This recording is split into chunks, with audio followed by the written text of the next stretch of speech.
Got my eyes straight ahead, got my head in the game. With the red light on, I'm just waiting for the change. Keep my head down low. One thing that infuriates me about the ABC here in Australia, ABC is the Australian Broadcasting Corporation. So it's our national broadcaster. We pay our tax money goes into funding this our national broadcaster. And look, I think it's been a good thing over the years, obviously, with the radio that goes all over the land. You can, no matter where you go, basically, you can always at least get the ABC for news. I think it's been a good thing. However, the last couple of years, since they've turned into a lefty propaganda machine, have you noticed that they tend to just treat us, the viewer, the Australian citizen, like we're just nufties, like we're idiots, like we've got no idea what we're talking about. Let us educate you on how you should be living. Let us educate you on how you should be thinking. We know best because we're the ABC.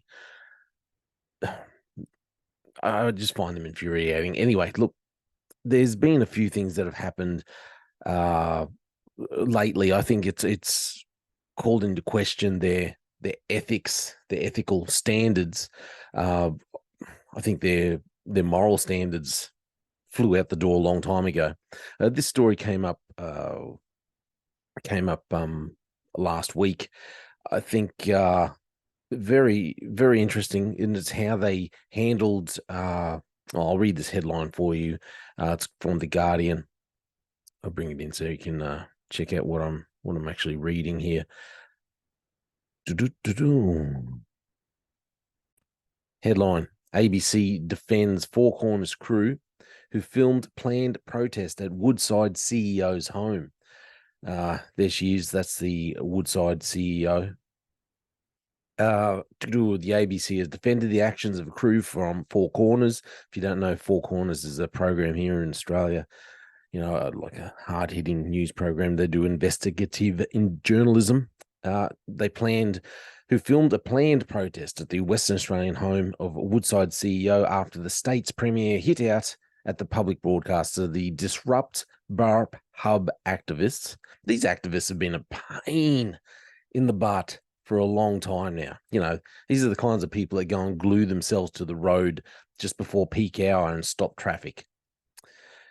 Anyway, so these activists have been heavily criticised for targeting the home of Meg O'Neill on Tuesday, but reject suggestions they had been attempting to threaten the chief executive.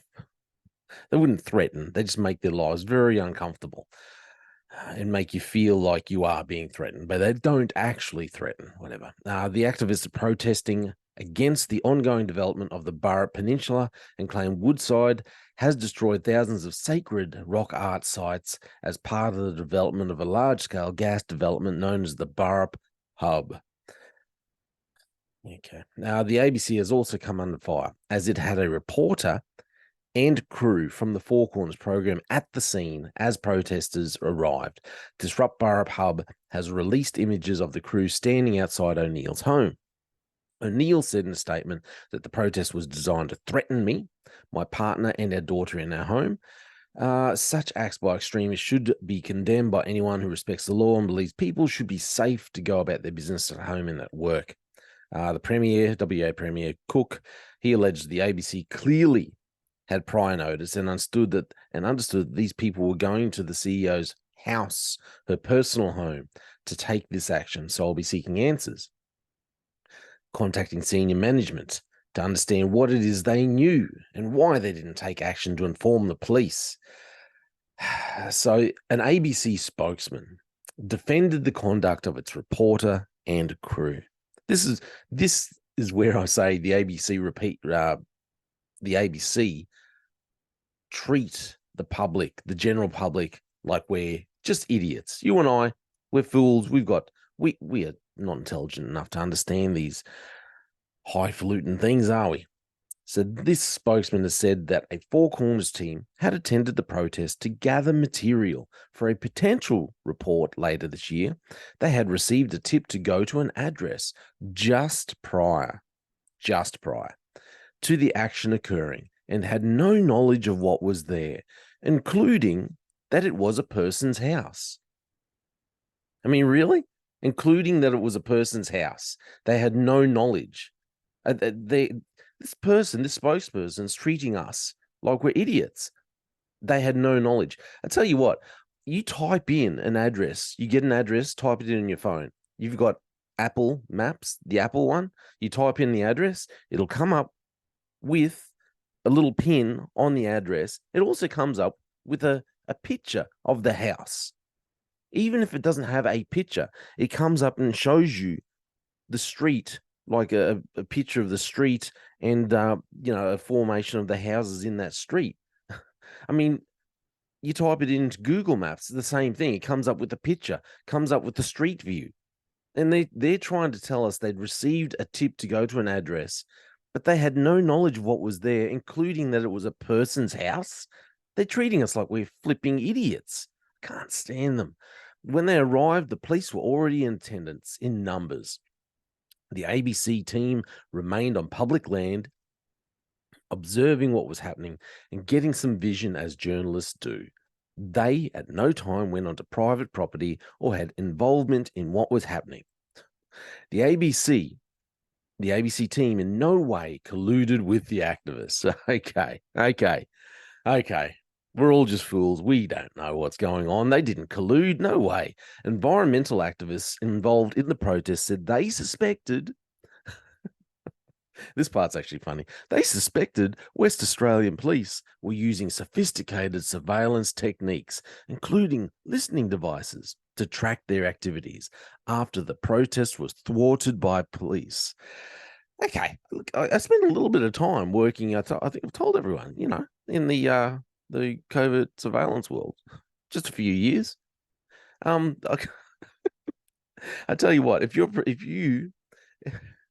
you're planning a protest and you're trying to keep it on the DL and you rock up at said protest address where obviously no people live there, as the ABC would have you think, and the police are already there. Yeah, there's a good chance that they're actually listening in on your conversation somewhere. But as for this West Australian police using sophisticated surveillance techniques, I tell you what, it ain't that sophisticated these days. It's just commonplace. Hey, but protesters, if you ever need any tips, I can hook you up with some good advice. It'll cost you, but hey. What do you say? It is deeply troubling that a dozen WA police officers were present ahead of an unpublicised peaceful climate protest. Are they spying on protesters? The spokesperson said. I hope they are spying on protesters, because I, for one, am sick and tired of these clowns coming. They go and throw paint on paintings. They go and glue themselves to the road. They glue themselves into canoes and then glue the canoe to the road, to the bridge, like they're doing in Brisbane.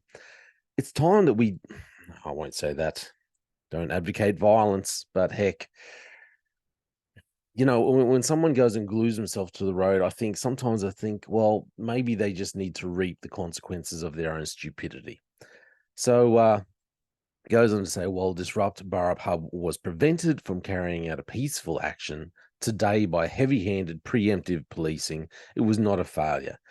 Look, the rest of it's garbage. My main issue here is, like I said, these activists, just they need to be stopped. And good on Western Australian police. And the ABC, again, like I said, treating us like we're idiots because, they received an address only just prior, had no idea that it was actually a house where people would live. We thought it was just like a rabbit's burrow, apparently. Let me know what you think.